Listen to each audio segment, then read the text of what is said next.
4.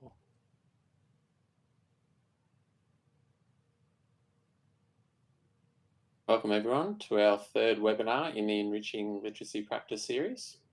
My name is Danny Heineman and I will be your host this afternoon. So far in this series we've looked at the workshop model at webinar 1 and then formative assessment in webinar 2. We've got a bit of a different format this evening, which I'm excited about. I'm joined with some of your colleagues and we've got a bit of a panel style arrangement. These colleagues of yours are from a range of different contexts and a range of different roles. So looking forward to that. Just jumping through. If in webinar 1 and webinar 2, there have been people who have reached out and asked questions. One of the things that has been a real feature in the first 2 webinars were the videos, and hopefully we're getting somewhere with this pandemic, and I think some school visits and those sorts of things might be something that you want to take up, or if there's a particular resource, or if you'd like me to connect you with a particular educator. So that is how you get in touch with me. I'll also have my email towards the end of the presentation this evening. Before we get too far, I'd like to acknowledge the many traditional lands upon which we gather this afternoon and pay my respects to elders past, present and emerging. And as I have in the first 2 webinars, I really want to impress upon the fact that we avoid acknowledgement of country becoming token. And I think, if not 100% of schools, very close to perform acknowledgement of country. Let's make sure it's reflected in the perspectives and stories that we have within our curriculum. So again, I'll leave that with you to ponder. This is our agenda for this webinar. So we'll revisit the education state very briefly, and then we're breaking it up into 3 sections. So we're going, and I'll introduce our panelists very shortly. We're going to talk a bit about the workshop model. Then we'll have a bit of a break. So around 4:30, 4:35, somewhere around there, we'll have a 3-minute break, get a rest from the screens. You have a Padlet that you can type in any questions, any comments, thoughts, and we'll try and be really responsive to anything that you put in there. So after the break, we probably will pick up anything that's on the Padlet. Then we'll move into formative assessment. We'll look to have another short 3-minute break, the Padlet again, and then we'll finish by talking about conferring. And then lastly, down there on the agenda, there is the opportunity to pursue some further learning as part of this webinar series, which I did refer to at webinar 2. And there will be some information that is emailed out to you in relation to that resource and the Padlet attached to it. So that's where we're going this afternoon, this evening. I hope you've all had a really good day. Let's get into it. So our panel members, we have Francesca first from Camberwell South. So Francesca will be having a hat on for junior school. Is currently a foundation teacher, obviously at Camberwell South. We also have Erin from Clarinda Primary School, currently teaching in 5-6 and is a learning specialist. We have Fiona from Carwatha Peter 12, representing secondary English. And then we have Wes from Kyla West, representing our principal class. So at a certain point, not too far off from now in the presentation, I will stop sharing the PowerPoint and you will get to see all of the panelists, all of us together. But keep in mind each of the roles each of the panelists are taking. So maybe if you're going to use the Padlet, if it's a junior school question or comment, maybe direct that to Francesca, etc., etc. Okay, so education state. I I was a principal back when the education state was sort of first rolled out, and you know, the real feature of it has been its ambitious nature. And you know, time flies. It's probably 7 years since we became the education state, and from my perspective, I am lucky enough to work in 3 other states and a territory, and certainly no system is perfect, but we should be really proud of what our system has been able to achieve. And I think that was probably highlighted last week through the NAPLAN results. So kudos to all of you out there. I know that's not what drives us, but it is really great to get that recognition within Australia that we're sort of top of the tree in nearly every area. And I think that is reflective of the education state and its ambitious agenda. So I know for me, I'm really proud that as a student I went through our system, and feel very grateful for the opportunities I was provided as an educator that allows me to do this work. So in this series, you know, you've been able to see the growing coherence and excellence across our system through the videos, and this afternoon through Francesca, Erin, Fiona and Wes. You know, we get to hear some educators at the top of their game that, you know, you want to really pick their brain. So any questions, make sure you put it into the Padlet. And one of the real focuses of this webinar series is for us to continue to raise the bar, acknowledge and celebrate. Let's be ambitious. Let's get great outcomes for our students. Underpinning all of this work is the Bastow Literacy Suite, and just going to talk really quickly to these courses. So Leading Literacy is the course. They are all fantastic courses, they are all ambitious courses, but Leading Literacy is the course. So if you're thinking about bringing about whole school improvement, that is the course to enrol in through Bastow. In webinar 2, where we focused on formative assessment, literacy data assessment and practice, there being a primary course as well as a secondary course, is probably where you want to put your time and energy in enrolling in one of those. All of these courses are complementary. So enhancing literacy across secondary disciplines, brand new course this year for our secondary colleagues. And then lucky last on the list, literacy local leaders, which is probably the entry point. And pre-COVID, that was, you know, run out of all of the networks across the state, and it is a very good entry point.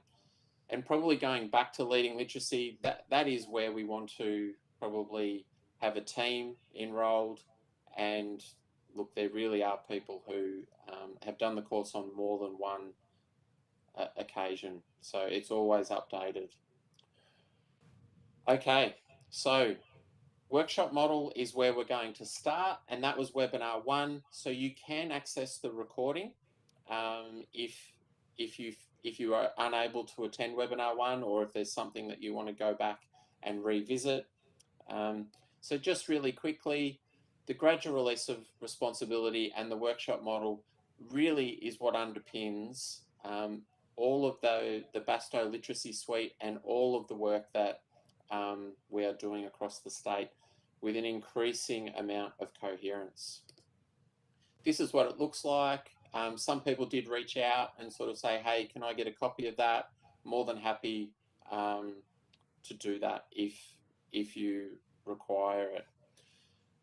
So let's go to our panel. So we're going to start with Francesca, and the questions here are just a bit of a guide, and they are for you as participants as well.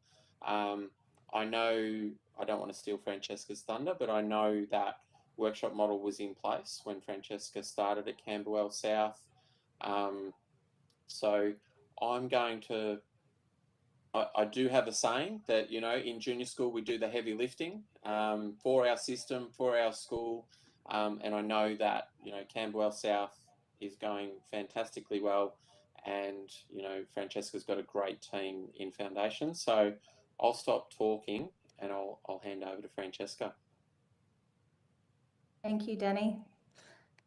As Danny mentioned, the workshop model was already in place when I had started. I believe it was implemented the year that I started, actually. So I started at the school about 5 years ago as a graduate. So this is the only way that I've ever actually learnt to deliver our writing lessons and our reading lessons.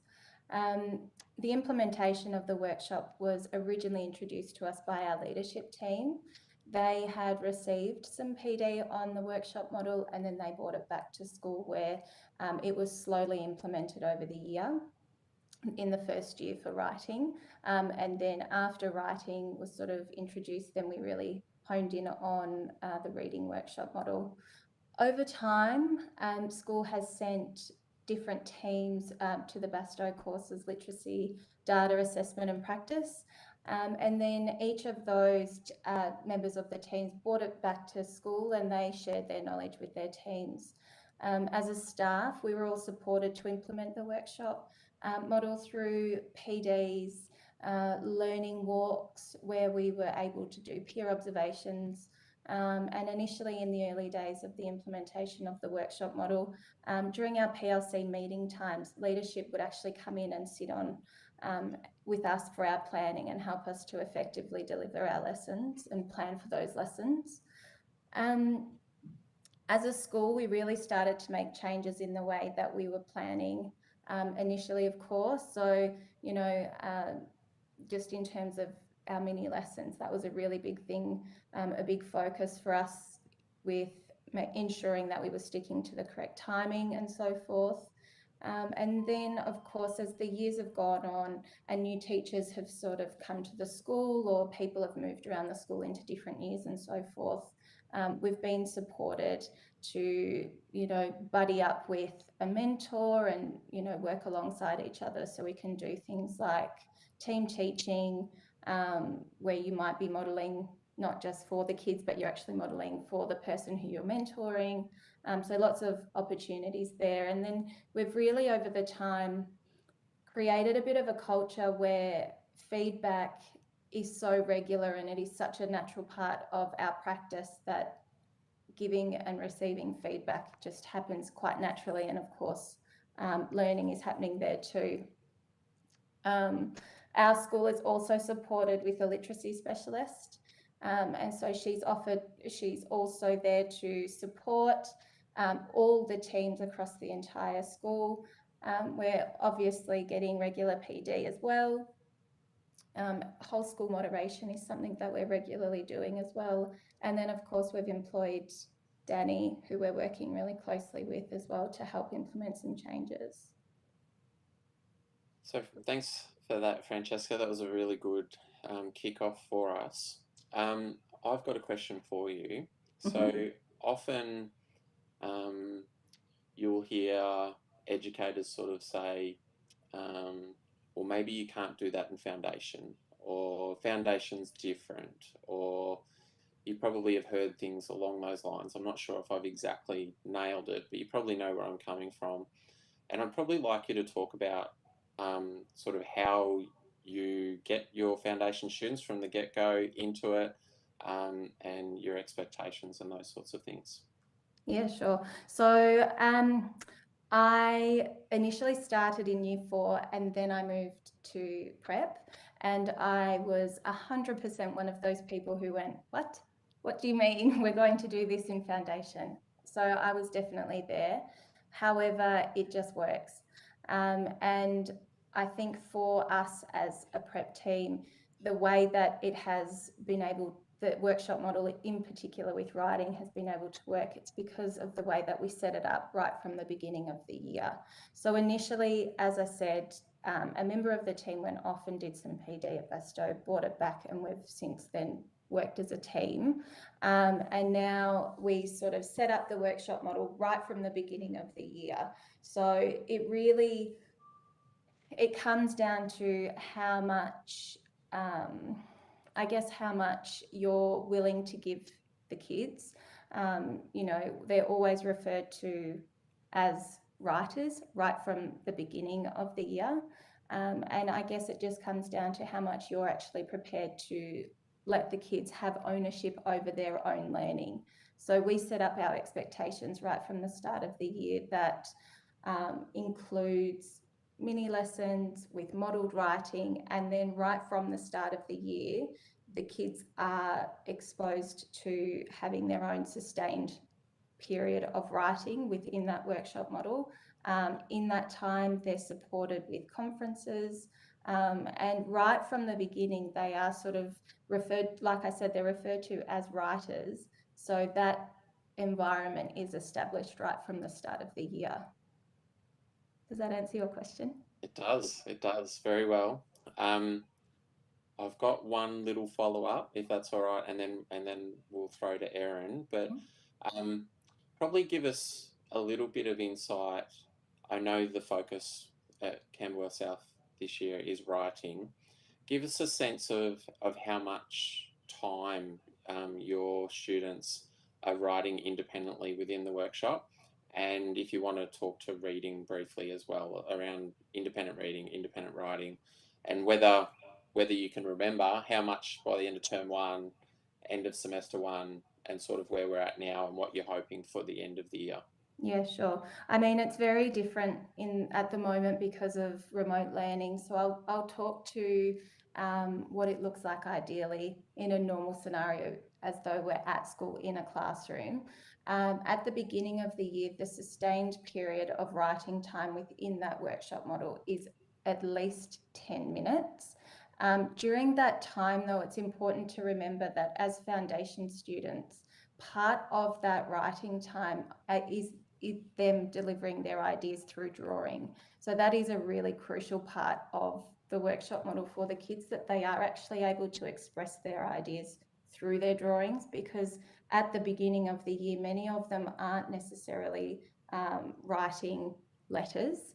They are doing things like pretend writing and scribble writing, which can take 30 seconds and then they're done. So it is quite important that during that initial setting up stage, that the children understand that for this entire period, you are writing. So they learn that right from the beginning, even though in that 10 minutes at the start of the year might include some time for drawing, they are expected to sort of sit for that sustained period of at least 10 minutes.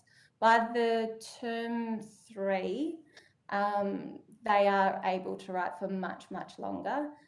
They've found the enjoyment of it because they've found that they can do it, and they all really love it. So by that stage, it's normally about 15-ish minutes.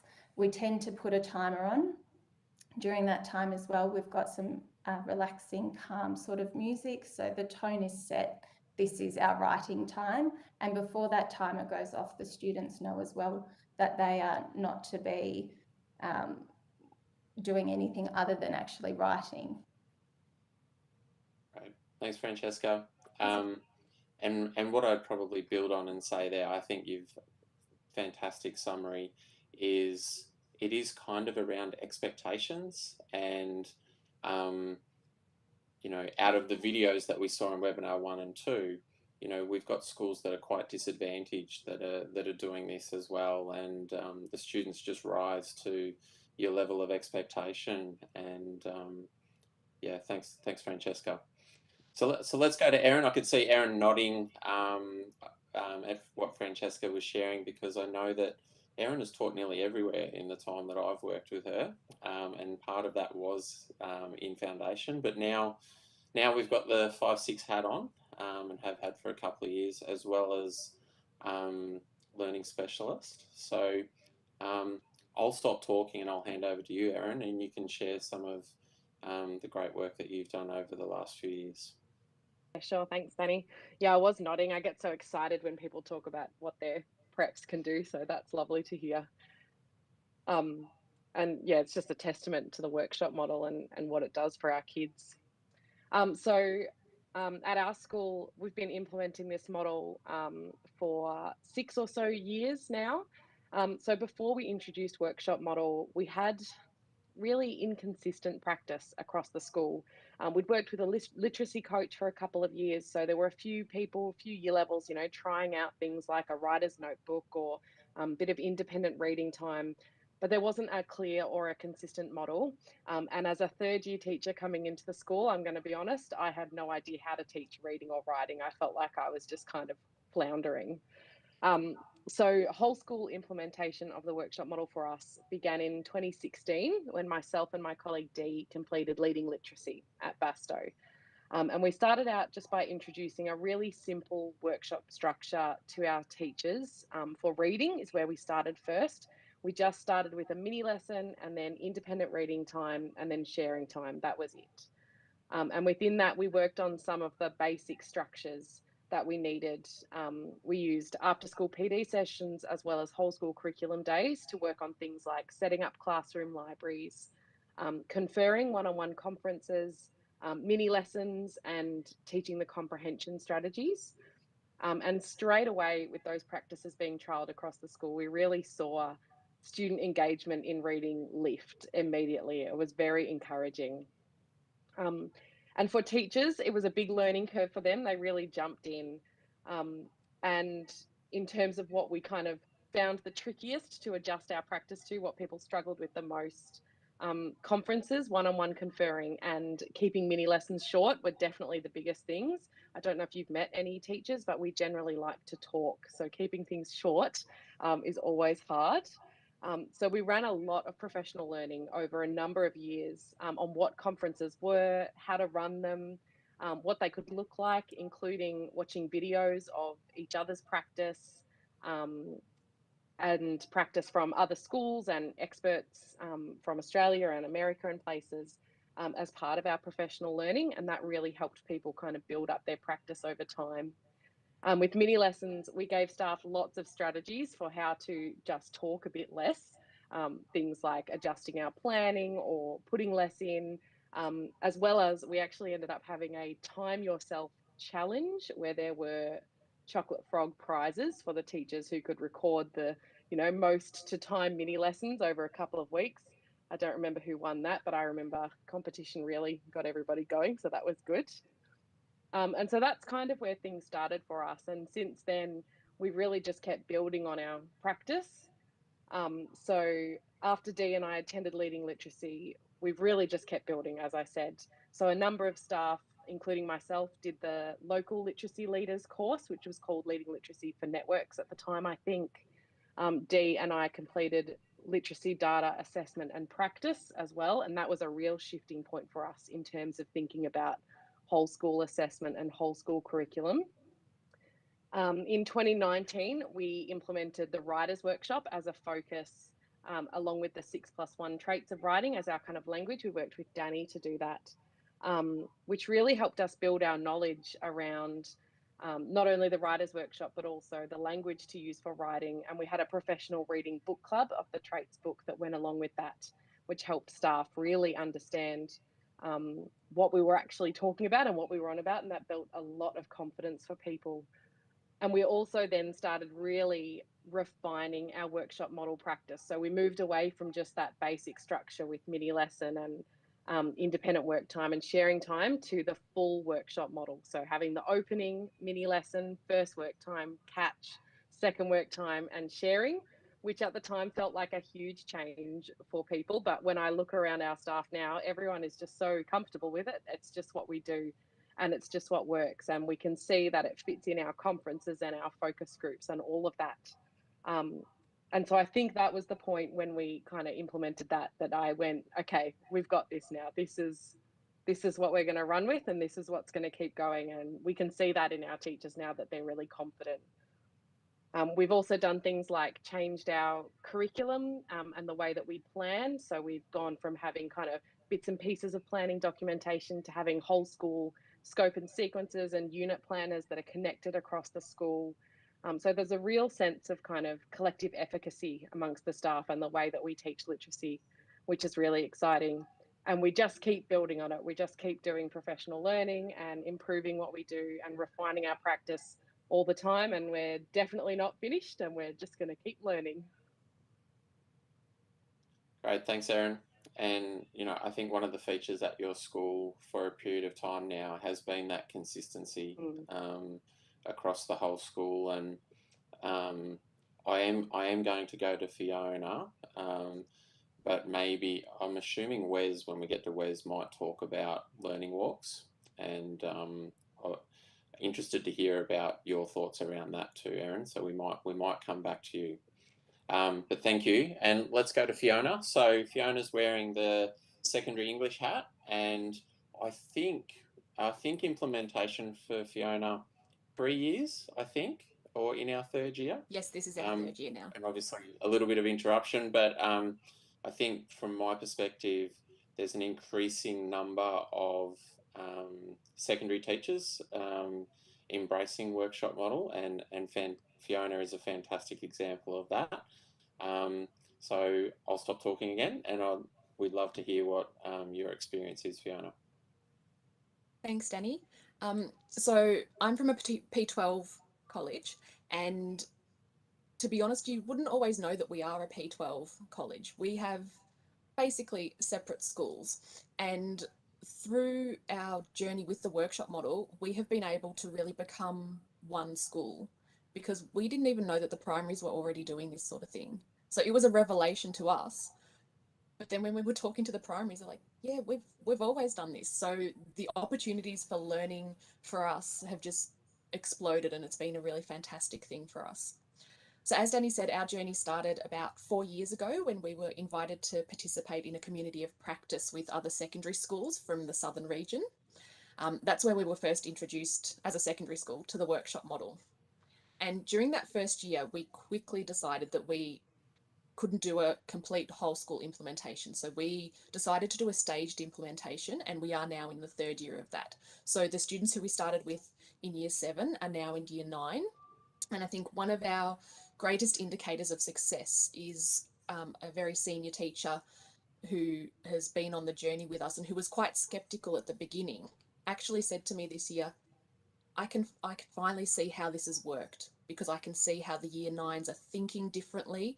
They are more sophisticated in their ideas. They're able to justify their opinions, and they actually have ideas, and they're willing to challenge each other. And for me, that was just a hallelujah moment, because I have been a real advocate of this right from the start, and I was in charge of implementing it. And to just get that feedback from such a respected colleague, to know that, yes, they feel like it does work as well, has just been fantastic for me. So initially we experimented with the workshop model in second semester with our year 7 students, because we just wanted to test it out, because there was a little bit of not so much resistance, perhaps reluctance, because we weren't sure how it was going to fit within our secondary model and within our own instructional model. So we just thought we'd give it a go and see how it went, and then we could say yes or no from there. And we decided to use literature circles as our starting point for that. And at that point, it was almost a dirty word in our school. We didn't really do it. People didn't like it. They didn't see the value of it. But now we have literature circles from 7 to 9 at least once, and we try to do it twice a year, because it has just been so amazing for our kids. One of the biggest game changers for me was when one of my year 7 students, who was notorious for not bringing a book to class to read, we were in the library, and we're very lucky as a P12, we have lots of picture books available. And I got so frustrated, I said to her, go and choose a picture book, and we're going to read it together, and we're going to talk about it, because I wanted her to have that opportunity to have a conference with me. And I'm not sure if anybody's read the book Cicada by Sean Tan.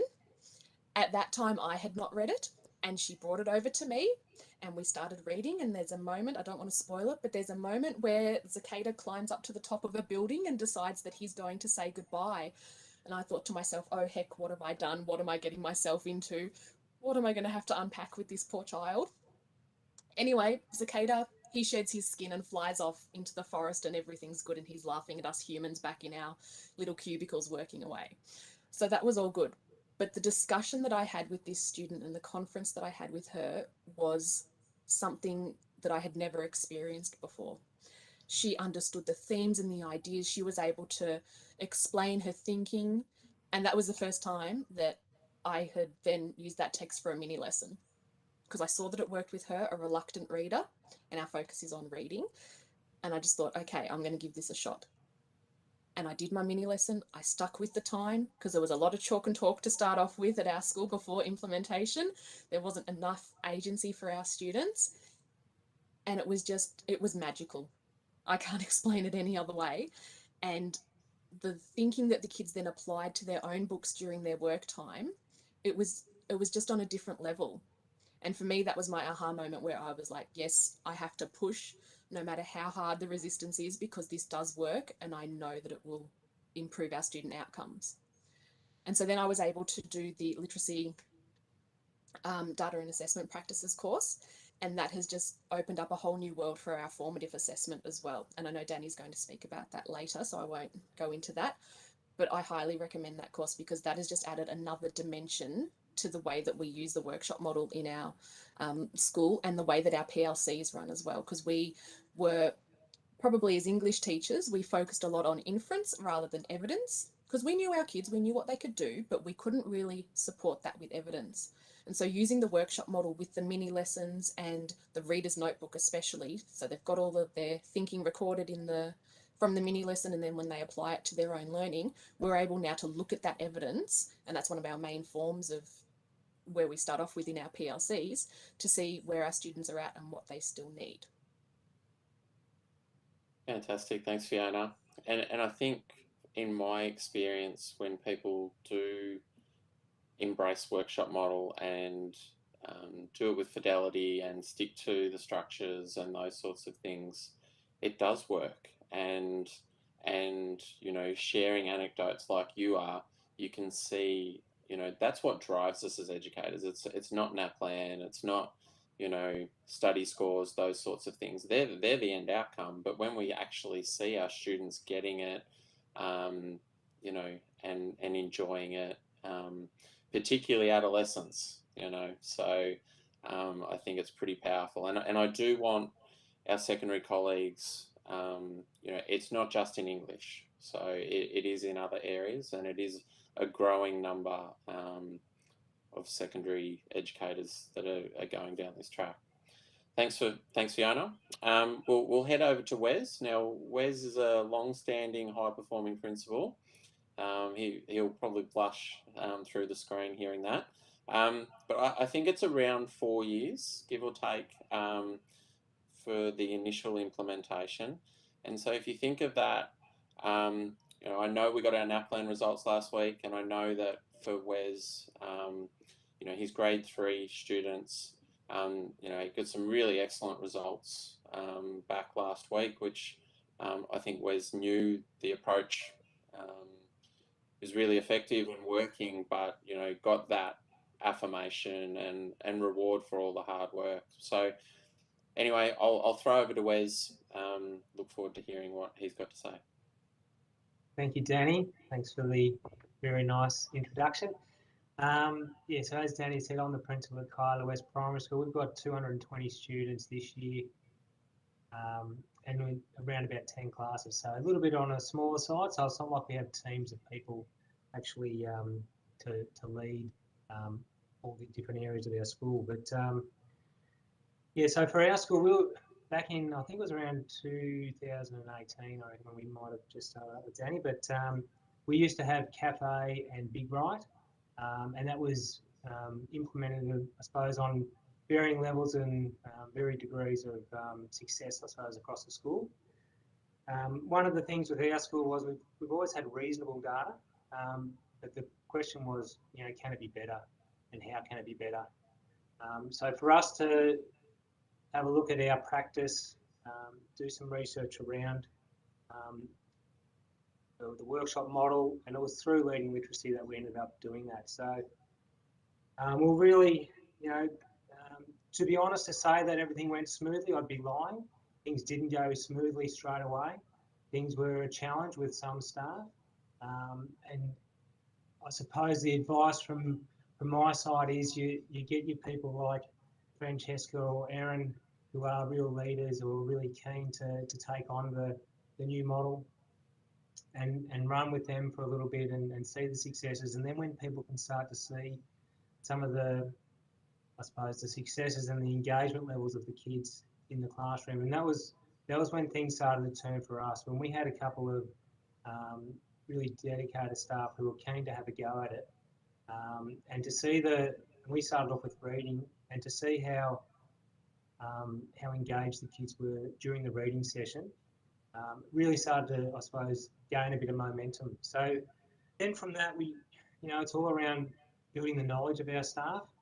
And I think that's a really important part. So you can say, well, here's a model and let's follow that, but unless there's the knowledge behind it, the success may be not quite as strong. So you really need to have that good professional learning, and through doing the Leading Literacy course, and we also had a very good external educational consultant that worked with our school as well, who's been a great resource.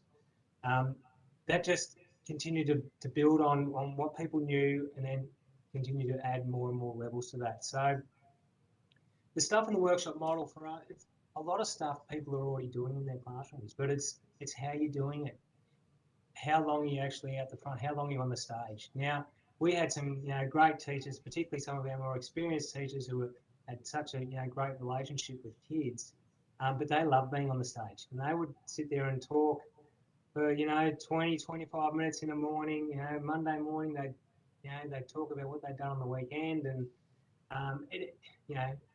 that was great to hook the kids in and everything, but it wasn't really effective teaching time. So bringing in some of these, I suppose, routines and making that consistent across our school really started to then show how much more the kids can actually get in with their learning during that reading time or the writing time. So yeah, like I said, I had staff, some of them were really excited and jumped on it. We've had a number of staff go through Leading Literacy now. There's 5 staff have gone through, and one's been a network leader facilitator. That person's gone on to work in the region.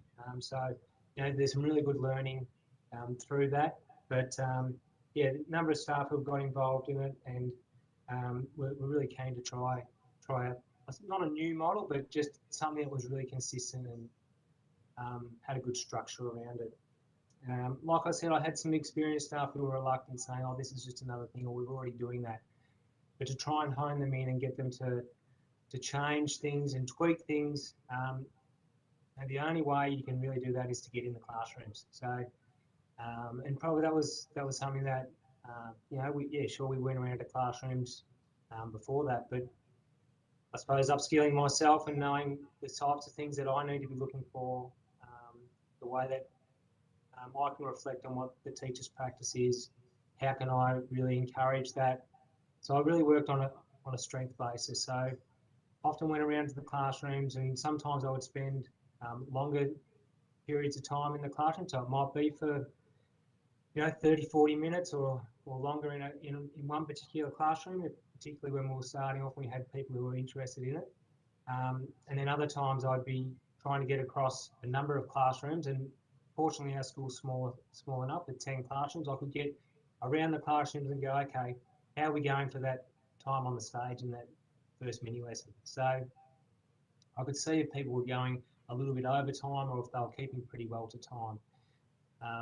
And like the other schools have mentioned about the use of timers and things like that, that's a really good method of, not so much when the teacher's actually talking, but when the kids are doing their reading, to be able to have that, and that helps to set that little bit of a motivator as well, to say, okay guys, so far we've got 15 minutes of uninterrupted reading. How about today? Let's go for 16 or whatever it is, and then you egg the kids on, and that's where that motivation comes, and the kids are enjoying the text that they've got. So it's really important to have those sort of things in place as well.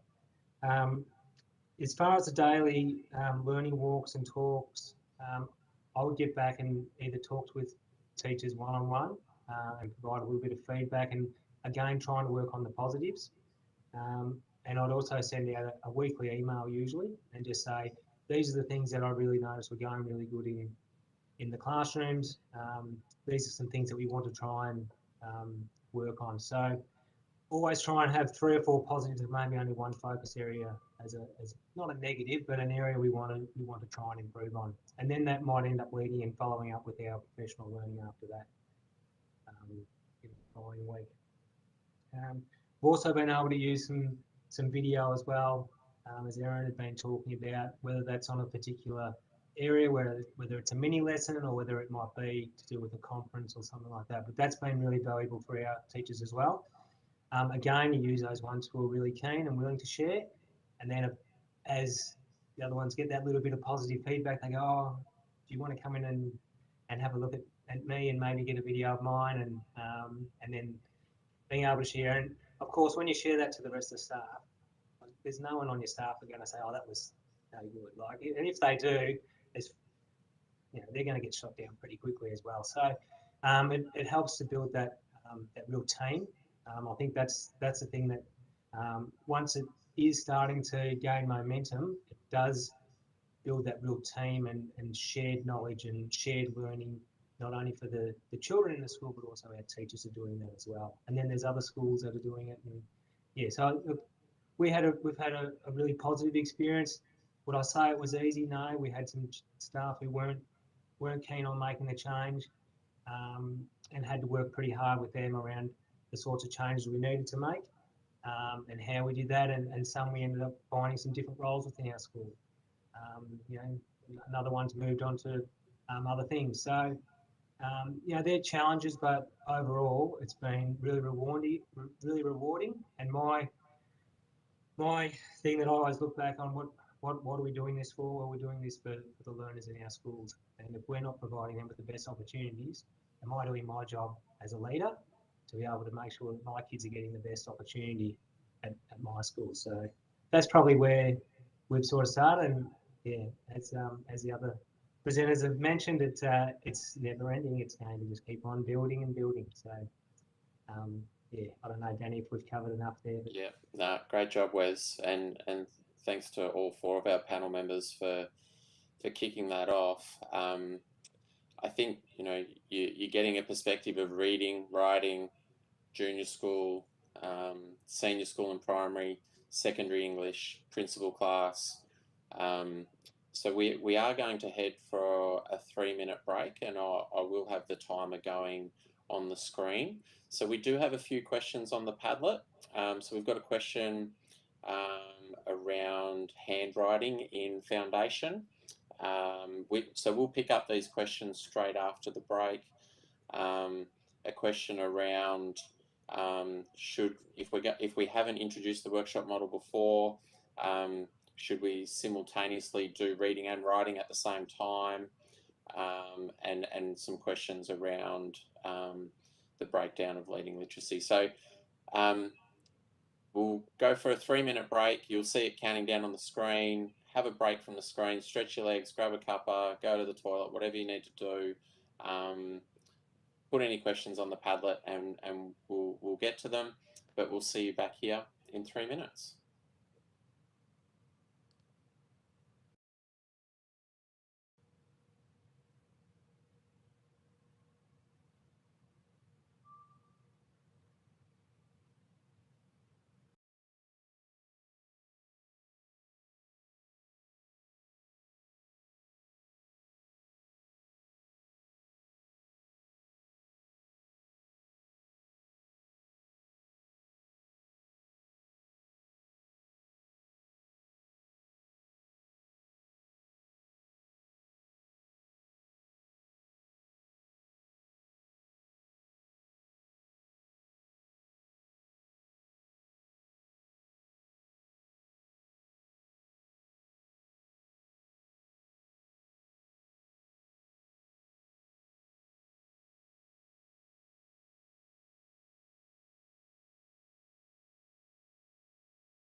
All right, welcome back everybody. We will have another 3-minute break in around 20 minutes, 25 minutes, depending how our conversations go. So we are going to be responsive now to the Padlet before we dive into formative assessment. So the first question was around handwriting, and particularly in foundation and maybe junior school, and where that fits. So I might throw to Francesca to answer that. Sure. So we tend to incorporate our handwriting, a formal sort of session at the beginning of a workshop model, say for maybe about 5 minutes, if you're actually focusing on specifically showing and modelling how to form a particular letter, like we would do that then. But then obviously through the modelled writing that we are then during our mini lesson as well, you would touch on that. But then that might also sometimes be a bit of a focus in a conference with, you know, that might be something, a writing goal, for example, with one of your kids or a few of your kids.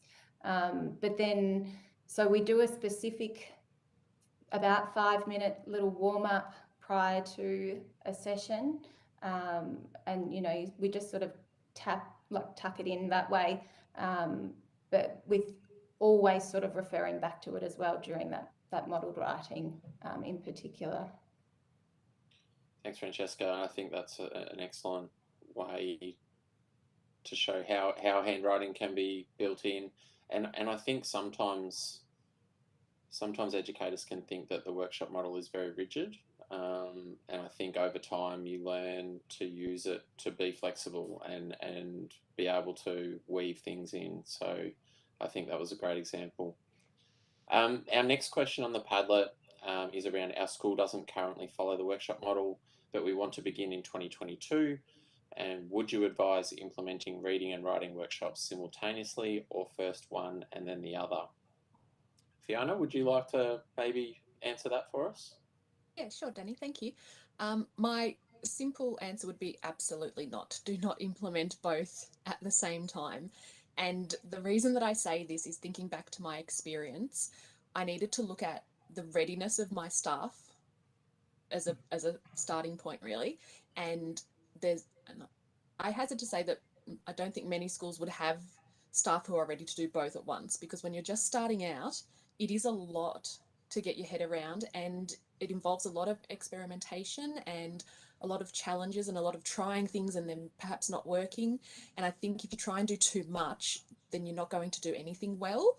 And that's what I found with my team anyway. So we just focused on reading, and you know, we're still on that journey. We haven't got it perfect, and I don't think that we ever will, but we've used the lessons from implementing the workshop model in our reading program to then inform our writing program, which we have started to do this year. And I don't think it would have worked had we tried to do everything at once. Do you have thoughts on that, Danny?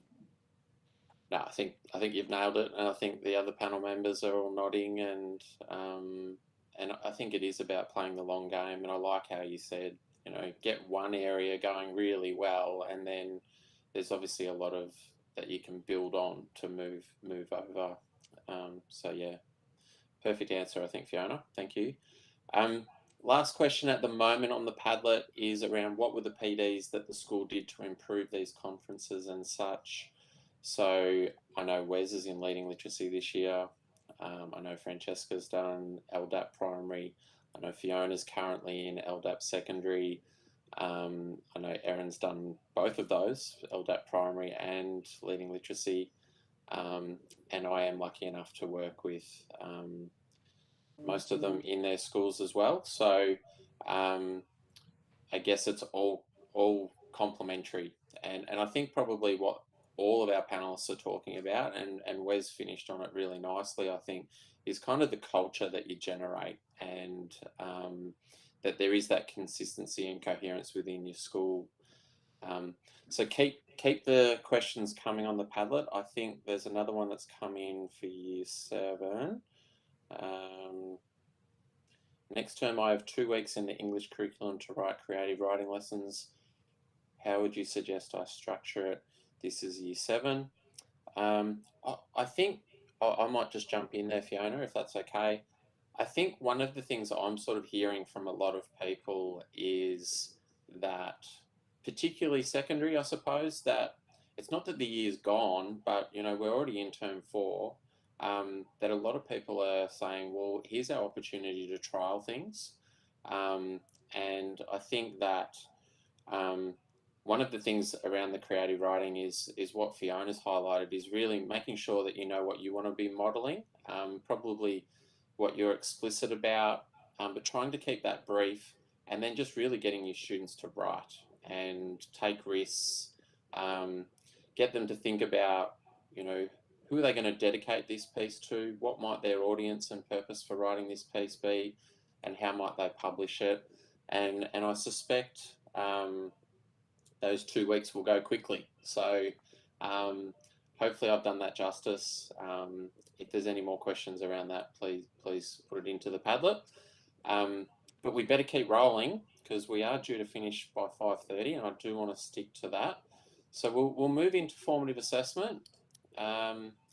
And so what I would say is workshop model and gradual release of responsibility attached to that is super important. And gradual release of responsibility is how we best learn. Workshop model allows us for the structure to enact gradual release, but it also allows us to differentiate. Now, just because we've got workshop model in place and using gradual release of responsibility doesn't necessarily mean that we're going to get the results that we're after. It puts us in a really good position. The issue can be that I've got these really nice structures, really good consistency, but maybe the tasks I'm setting for students aren't higher order enough. I'm not challenging them enough, or I'm challenging them too much. I don't think that is the case as much as, maybe the bar is set a little bit low. And of course, I need to be generalizing here. So it's really important that we're getting regular feedback from the students around, are we sort of in the Goldilocks zone here? Is it just right? And the feature of workshop model is that we can differentiate. So formative assessment, super, super important. If you want to go down this track, we definitely cover it in Leading Literacy, but literacy data assessment and practice, either primary or secondary, that is what the main focus for each of those courses is. Use this quote in webinar 2. There's a lot of talk in education around what works best, etc., etc. Dylan Willem, and I know that there's a number of educators in our system currently that are doing some online work in relation to Dylan Willem. He is the expert in this space, but I think this quote really captures it. When teachers do formative assessment effectively, students learn at roughly double the rate than they do without it. So there's often too much happening in schools. If there's too much that's preventing us from actually honing in on what our students are doing well and what they need as an area for improvement and what I'm going to do about it, then we need to chuck some things out. Let's keep the main thing, and I'm going to argue that the main thing needs to be formative assessment. So let's get our structures right. Let's enact gradual release. Let's use workshop model, but then let's make sure that we're really honing in and being responsive to our students using formative assessment. So, a couple of guiding questions here. Really probably for you as participants to be thinking about, what formative assessment do you use on a daily basis? What modifications have you made to your assessment schedule? Think about that for your Padlet. Again, we're going to go through a similar process here. We're going to hear from Francesca, we're going to hear from Erin, Fiona and Wes. We do want to be responsive, and we'll try and do this in around 15 minutes, give or take. So we can have another break. All right, but I'm going to hand over to Francesca to talk about formative assessment from her perspective. Sure. Thank you. So at our school, formative assessment includes teacher observations, writing drafts, quick writes, looking through student books, writers' notebooks, moderated writing assessments, and of course, conferring, which is probably my favourite part of the workshop model. Formative assessment is used to help inform our planning, as well as setting new targets and goals with students to help create an individualised approach for them. I strongly recommend Carl Anderson's book, Assessing Writers. It just offers a really helpful and practical suggestions and advice on best practices for assessment. With formative assessment and conferring, I'd just like to touch on that a little bit. I have mentioned that it is probably my favourite part of the workshop model, and this is a good opportunity to sit down with the kids and actually chat to them about their writing. I say it's my favourite part of the workshop model because during this time you actually get to sit there and see genuine joy for writing or reading coming from the kids, and it's such a nice moment because it's an opportunity for them to sit there and reflect on themselves as a writer, and that really is something nice to see, particularly in foundation, because it's not often that they may have been referred to as a writer in their life, so they can sit there and reflect on their own ability. And it is such a nice opportunity to celebrate the things that they're doing really well. During that time as well, at the start of the year when they're first learning to have conferences with the teacher, they do find it a little bit challenging to kind of come up with, ideally you would come up with together a new goal for them to work on. But at the beginning of the year, that is sometimes a bit of a challenge for them to work out what they would like help with. So that is just a nice moment for the teacher and the student to work on that together and come up with a new goal.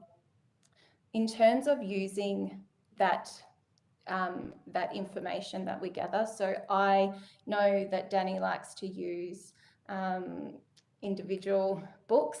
He loves the old handwriting notes. I personally have a spreadsheet where I quickly type in my information about what I've just conferred with that student about.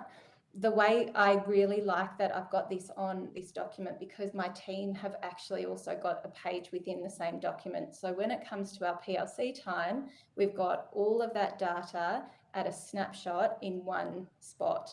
So I might see a bit of a pattern emerging that after conferring with my kids over a couple of weeks, that everybody needs a bit of work on punctuation, full stops, etc. So within my cohort, I've got that, and then the next couple of grades notice, oh, well, look, that's actually something quite similar.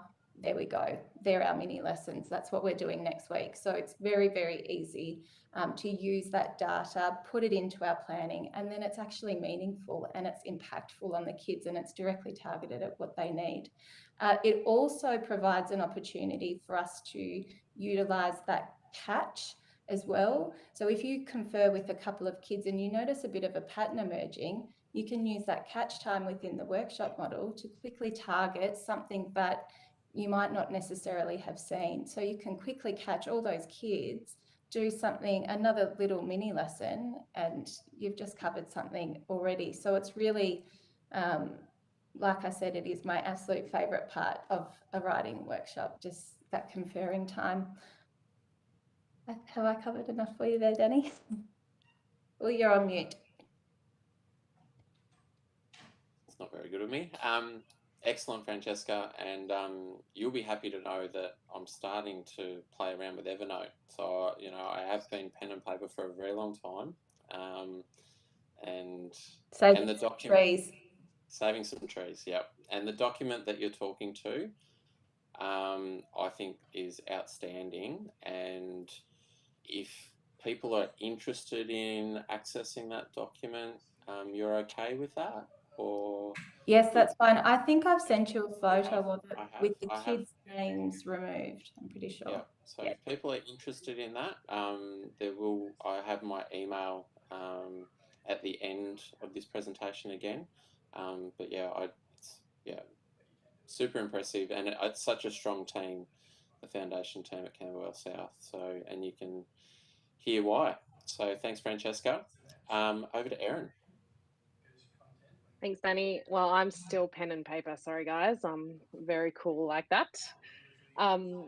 Yeah, as Danny said, formative assessment is key. It's really why the workshop model is as good as it is, because it allows us not only to access lots of formative assessment, but to use it every day, which is so great. So there's a range of different things that we look at. Francesca mentioned observations and student writing and all of those kinds of things. So the kids' writing journals or folders and their writers' notebooks, we look at all the time, seeing the way that they're using the 6+1 traits, looking at what they're doing well as a reader or a writer and what we want them to improve on. Their readers' notebooks, which Fiona mentioned earlier as well, are so important. Recording the kids' thinking. We really, when we look at them, really focus on the students' comprehension and the depth of their entries and what are they writing down? What can we see that they're thinking as they're reading? And they're tools that we've used as part of our PLCs to really focus on our planning and implement changes to our practice to make sure that we are targeting our student needs. But conferring, like Francesca said, is the key thing. And it's really that one-on-one conversation with the child is so valuable. We really want teachers to be using what we see the students doing, providing them that positive feedback as well as that constructive feedback, and helping them to set valuable goals for reading and writing to help them become stronger. It's the opportunity to talk to the kids about their reading and writing, ask them what they're thinking, look at their previous goals and see what they've been doing well or what they want to work on. But also in conferences, we actually look at their writing or their readers' notebooks. So you go through their work with them and have a look at that evidence and see what it's showing you about them as a reader or a writer. Francesca mentioned that it was her favourite part of the workshop. I 100% agree. I actually think it's my favourite part of my day when I sit down with my grade 5, 6s, or if I'm working with another teacher in their classroom, sit down with their students, having that one-on-one time with the child just to talk to them about how they're going as a reader or writer, setting goals with them. When we do conferences, we always use the admiring lens. So we always start with all the things that child is doing well. And the look on their face when you tell them, hey, you just did this. Do you know that's what good readers do? The pride that shines out of them is just so exciting and encourages them to want to keep reading or keep writing. And then having that time one-on-one to work with them in the conference, it isn't just about giving them feedback, but actually teaching them the thing that they need to work on as well. It's just so valuable, that time. And it's enhanced by the other formative assessment that we have. So as I mentioned, their writing folders and their writers' notebooks and their readers' notebooks are tools that we look through, not just in their conference, but go through individually as teachers, as well as teams before conferences to plan for our teaching. You know, I keep my little notes just on my sticky notes. Sorry, guys, I'm still old school, or in my notebooks with, you know, what I've noticed in the kids and what I can support them with. And then along with that go lots of other types of formative assessments. So other things that we use kind of sporadically throughout the year, not things that we consistently use, but I would love to use more, are surveys. So actually surveying the students about their opinions about themselves as a reader or writer, what they like about reading or writing. That's sounds like such a simple thing, but you get a lot of information out of those surveys. A reading behaviours checklist, which if you've never heard of before sounds quite bizarre, but is kind of just watching your students and noting the things that they do during an independent reading time. Fiona is nodding. I'm assuming that she has done one of these and gotten some hilarious results out of it, just like I have. The amount of page flipping and book turning and book swapping that you see in an independent reading session. But then that's the perfect thing for me to talk about with that child at their next conference. So all of these tools really go together in the workshop model to make sure that I am teaching my students exactly what they need at that moment in time. Thanks, Erin. And, you know, both yourself and Francesca have sort of said it's the favourite time in your day, and I would probably say that it's no different for our students. They just love that time. So thank you, Erin. Let's hear from Fiona and what that looks like in the secondary space. Thanks, Danny. as Erin and Francesca have already said, we use the same kinds of formative assessment tools in secondary. So I think I'll just speak about something a bit more specific that we use, that we found to be really effective in informing our practices for work time and conferring.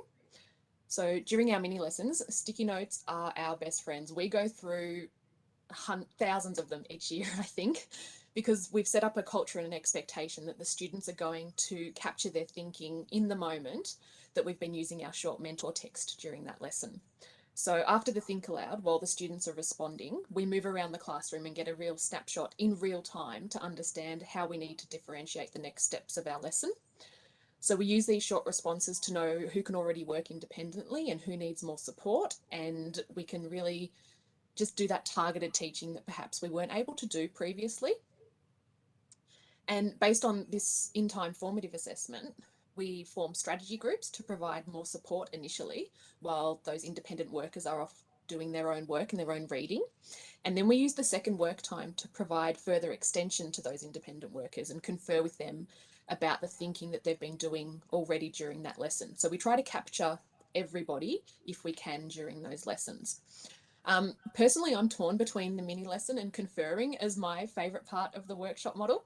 I think in terms of formative assessment, perhaps the mini lesson is really useful for us because we do have, as everybody has, such a wide range of abilities in our class, and it's really helped us to be able to differentiate and just make a difference and see that progress for all of our students.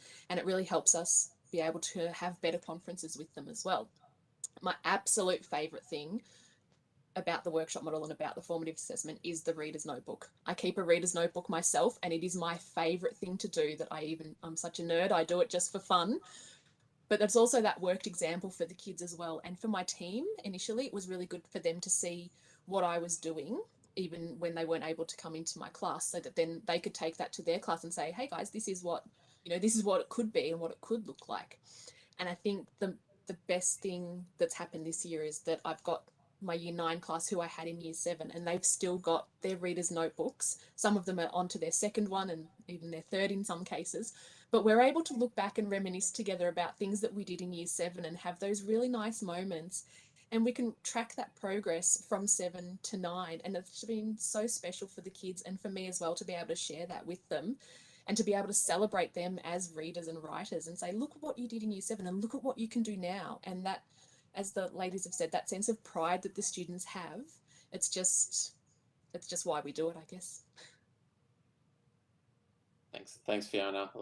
And I guess for our participants, readers' notebooks, writers' notebooks, those sorts of things, maybe particular readers' notebooks, we might need more information around that. That might be something that you follow up, enroll in a Basto course, maybe write to me and say, hey, can I go and see some of these amazing educators in action? So thanks, Fiona.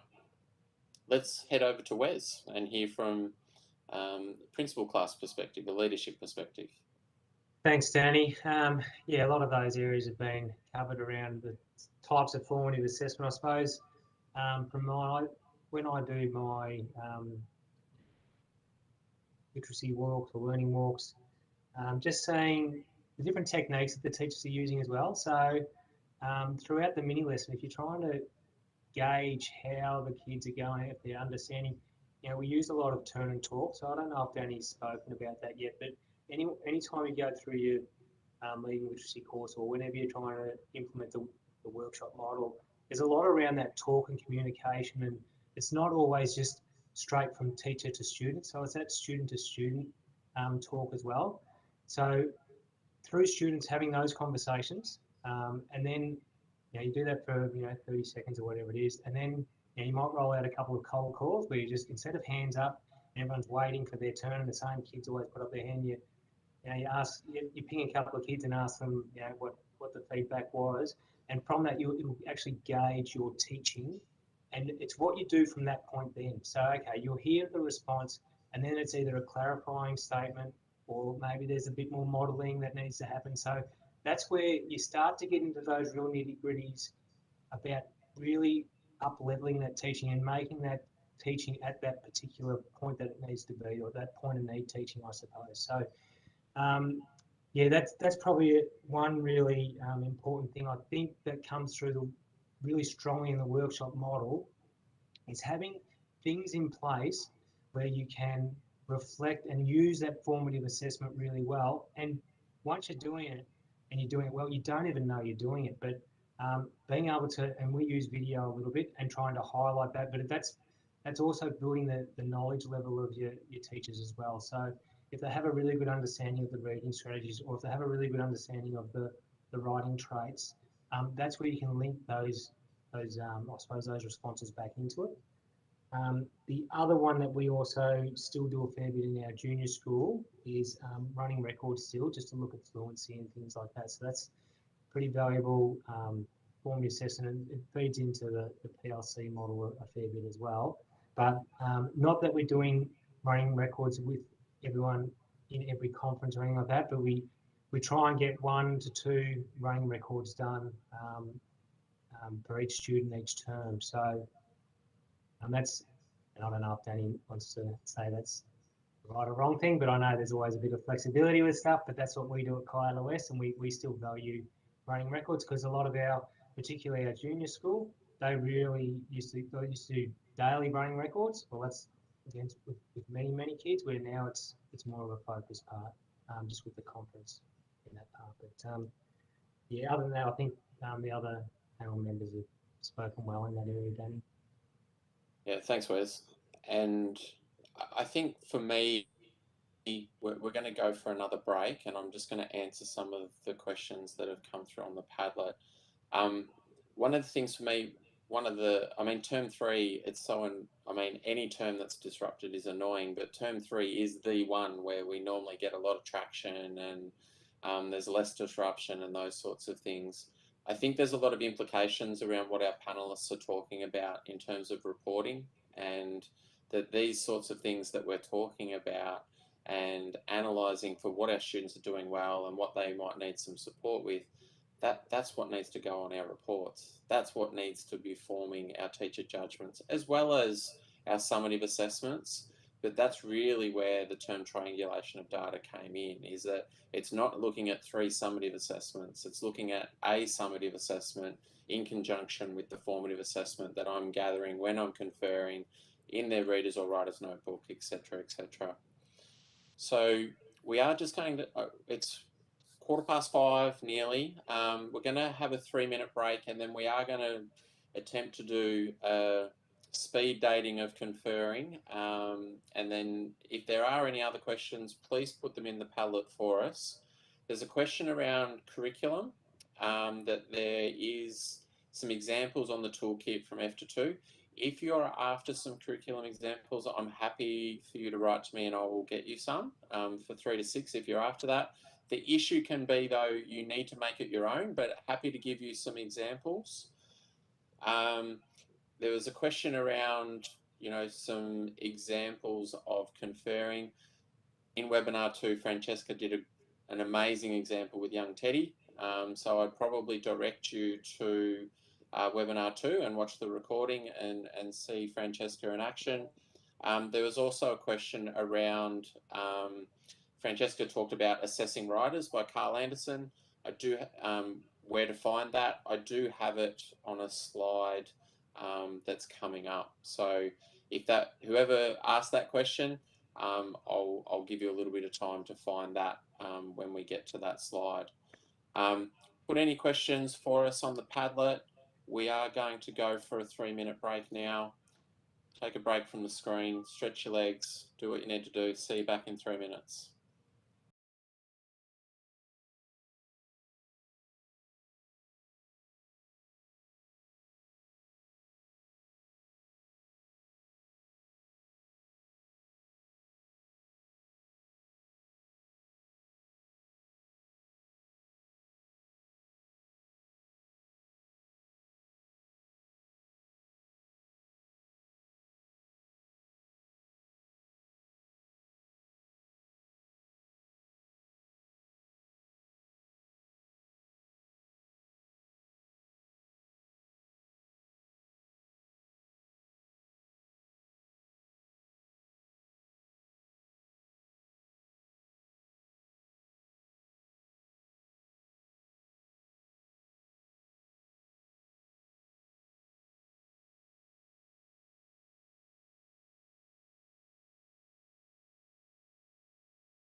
Did you see the message from Fiona, from Katie?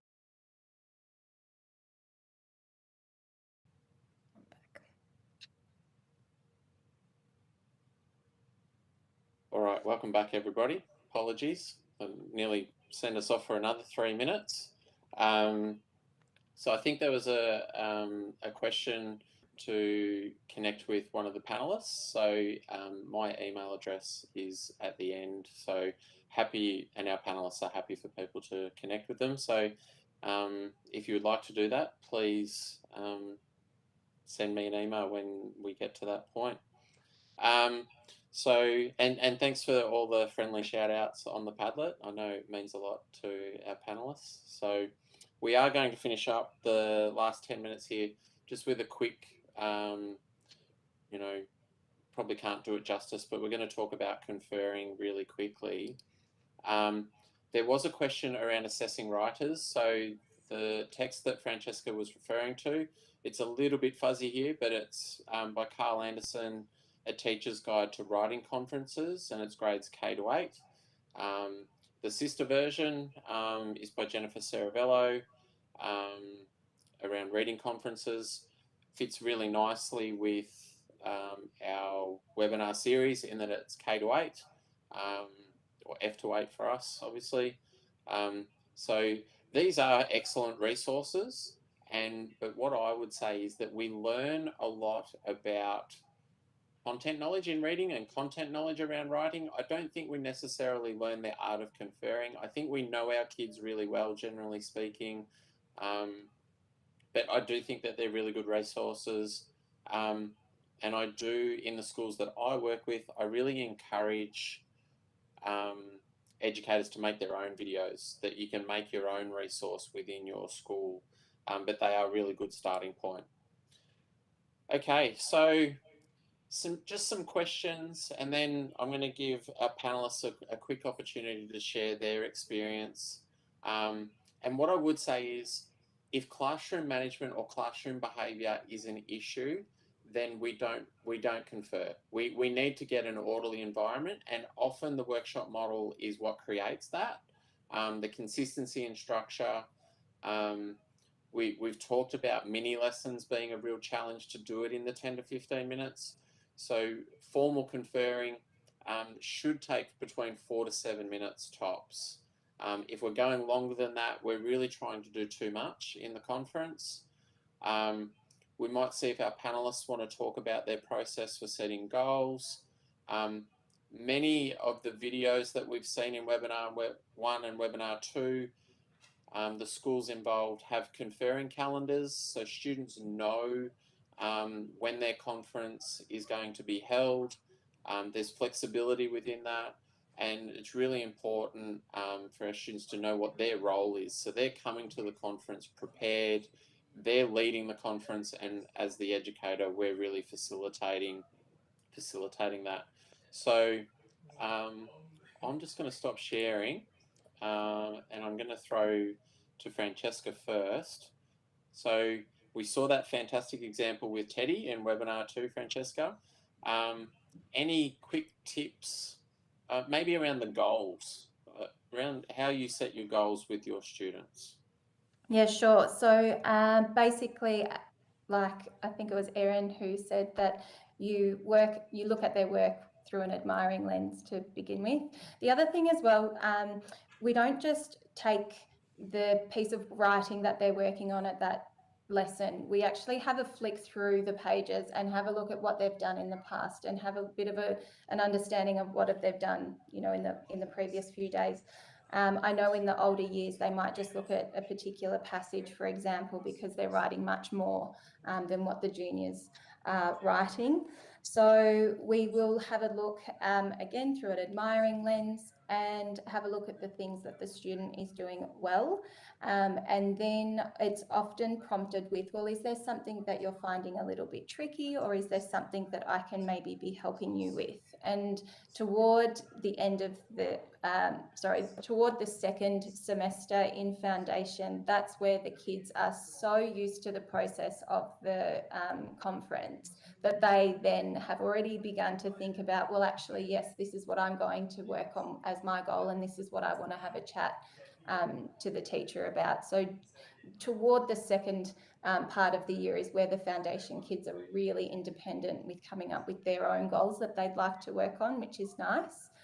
More at the beginning of the year in foundation, that's where we might suggest, you know, or is there something that I could maybe help or suggest that you would like to work on as a goal? And they'll be like, yes, please, usually. So that process at the start of the year looks a little bit different. But generally by the end of the year, it is really student-led, and it is something that they wish to work on in their writing, rather than something that the teacher is pointing out to them that they should be working on. Fantastic. Thanks, Francesca. And just another plug, if you want to see the conference with Teddy, go and watch the recording of webinar 2 towards the end. Thanks, Francesca. No worries. Erin, would you like to build on Francesca's share? Yeah, I think similar to what Francesca said, you know, see what the student is doing and then work out where to go from there. When you start out with conferences as a teacher, often you like to have kind of prompt questions to kind of guide you through it. But as you get more comfortable, you know, as Danny said, well, you know your students really well, you can just work through it, how it goes. Generally, I follow a structure which is research, decide, name, teach, link. As my structure for conferences, which seems like a lot to fit into 4 to 7 minutes, but it goes okay. So research is having a look at what the student is currently doing as a reader or writer. That's when they bring their evidence to show you how they've been working on their goal. You talk to them about their thinking. As a teacher, you decide, what are they doing really well? What's the one thing that I want them to work on? We never give them more than one thing because that's just overwhelming, just kind of one thing to focus on. Name is tell them what they're doing well. That admiring lens first is so important. And then name the one thing that you want them to work on to become stronger. Often that's influenced by the student and what they've shared, like Francesca said, but sometimes it's teacher directed. And then the teach part of the conference is really vital. Taking time to actually teach the student what it is you want them to work on. Sometimes that might be me modeling it for them, showing them how I would do something, or maybe we would do it together and go through their reading or their writing together to work on it. And then the link at the end is remind them what they're working on and set it as a goal. We actually write it down for them on a sticky note, which they put on the front of their notebook or their writer's notebook, and then discuss with them the evidence that you're going to see at their next conference. And because we use those conferring calendars, like Danny mentioned, the kids know when their next conference will be, so they know when we're going to be touching base with them again. They know when they need to be ready and organised. And the whole process, you know, it takes a while to get used to it, but it's a great conversation to have with the kids. Thanks, Erin. So Fiona, we do have about a minute, and Wes, you might get 30 seconds if you've got anything to add. So we have had questions so far in the webinar series, Fiona, around conferring in the secondary space. I've probably taken 15 of your seconds. Go over to you. Okay, so as you said, Danny, the workshop model has absolutely created a culture that enables conferences in a secondary setting, and I think that's a really strong point to make. So with support, our students work towards leading the conferences by selecting something from their reader's notebook that they're proud of, something that they want to share with me, or something that has challenged their thinking. And they also come with the expectation that I'm going to flick through and I'm going to have a look and select something that I want to hear more about. So on the one hand, they can prepare what they would like to speak about, but then they have to be also prepared for the unexpected. And then that's where we form our goals from there. And so we have weekly conferences, we try for weekly, and students can request extra conferences if they would like to have those. I think I did it. You did. Thanks, Fiona. Anything to add, Wes? 30 seconds. Oh, I'll be very quick, Danny. Yeah, there's we aim to try and get with them, but we're actually on a fortnightly rotation, so that sometimes is a good way to go with your teachers, because otherwise they are trying to cram too much in. Start with fortnightly, and then if you think they're going pretty good, well, you can try and get extra ones in. I really like the idea of what Erin was saying with the having a prompt to start with until the teachers build that knowledge and understanding of what they're doing with their conferences. If they've got some prompts, that can really help them. But conferences, you can look at a whole range of things with fluency. Like sometimes our teachers will listen to the children read, particularly in the junior end, or that might be a focus of the other ones, or maybe it's a connection to text or connection to self, or how they're going to share that. So yeah, there's lots of really good stuff to do in them.